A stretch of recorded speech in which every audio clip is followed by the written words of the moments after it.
Selama ini, Jepang dikenal sebagai negara dengan masyarakat yang sopan, tertib, dan penuh etika. Namun siapa sangka, dalam beberapa tahun terakhir, justru Jepang mulai menyorot hal yang tidak biasa, yaitu sifat orang Indonesia. Ya, orang Indonesia dari dulu memang dikenal sangat ramah. Namun siapa yang menyangka kalau keramahan ini tetap selalu ada meskipun berada di luar negeri. Banyak warga Jepang menceritakan pengalaman mereka bertemu pekerja atau mahasiswa Indonesia. Dari cara menyapa, tersenyum, hingga kebiasaan menanyakan kabar dengan tulus, semua terasa hangat. Bahkan orang Indonesia tak segan-segan untuk berbagi. Bagi masyarakat Jepang yang terbiasa menjaga jarak emosional dan menghormati ruang pribadi, sikap ini awalnya terasa asing. Namun lama-kelamaan justru menjadi sesuatu yang menenangkan. Salah satunya dialami oleh nenek Jepang berikut ini. Sang, es krim好きでしょ? はい。大丈夫。はい。本当にもらってもいいの？いいっすよ。一本一本。ありがとう。初めてもらったね。いえいえいえ。よかったら食べる。あります。仕事覚えていって。まあ。一回入れ替え移住すればいいじゃない。え？移住すればいいって。そう。 Ya, bisa terlihat. Video tersebut diunggah oleh akun bernama Agus Sumadi 7. Dalam video tersebut, terlihat dirinya memberikan es krim kepada seorang nenek Jepang. Hal seperti ini benar-benar membuat banyak orang Jepang tersentuh. Orang Indonesia di Jepang dikenal mudah membantu tanpa diminta. Ketika melihat orang kebingungan, mereka akan mendekat. Ketika melihat kesulitan, mereka tidak berpikir dua kali untuk turun tangan.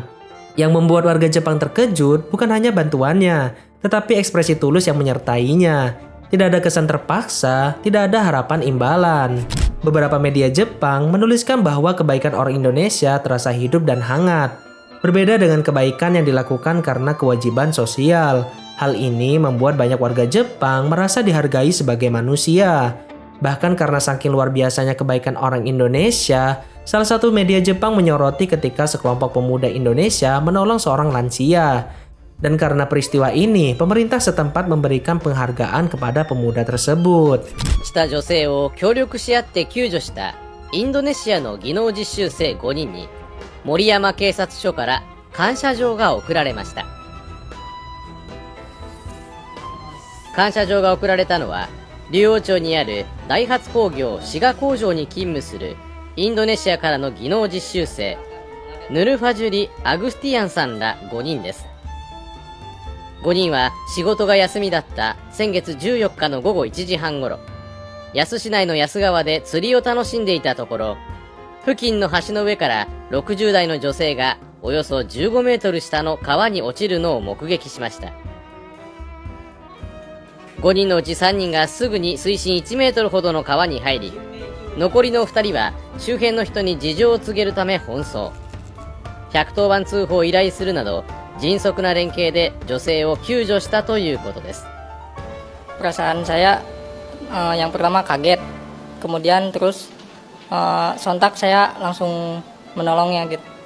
Yang pertama saya merasa bahagia karena dia bisa terselamatkan juga dan merasa senang juga. Berbuat yang lebih baik lagi supaya kehidupan lebih berguna. Berusaha lebih baik lagi dari yang sebelumnya sendiri. Bagi orang Indonesia, membantu adalah naluri. Namun bagi warga Jepang, kejadian ini menjadi pengingat kuat bahwa kebaikan sejati tidak mengenal bahasa, status, atau kewarganegaraan. Media Jepang menulis bahwa keberanian dan kepedulian orang Indonesia muncul secara spontan bukan karena pelatihan formal. Hal ini memunculkan diskusi luas di masyarakat Jepang tentang empati, kepedulian sosial, dan nilai kemanusiaan yang mulai tergerus oleh kehidupan modern. Sorotan media Jepang terhadap sifat orang Indonesia bukanlah kebetulan. Ini adalah akumulasi dari ribuan interaksi kecil yang konsisten, tulus, dan penuh empati. Keramahan, kebaikan, dan ketulusan orang Indonesia terbukti tidak bergantung pada tempat. Dimanapun mereka berada, nilai-nilai itu tetap dibawa. Dan ketika nilai tersebut hadir di masyarakat yang disiplin namun cenderung individualistis seperti Jepang, dampaknya terasa begitu kuat hingga membuat warga Jepang terdiam.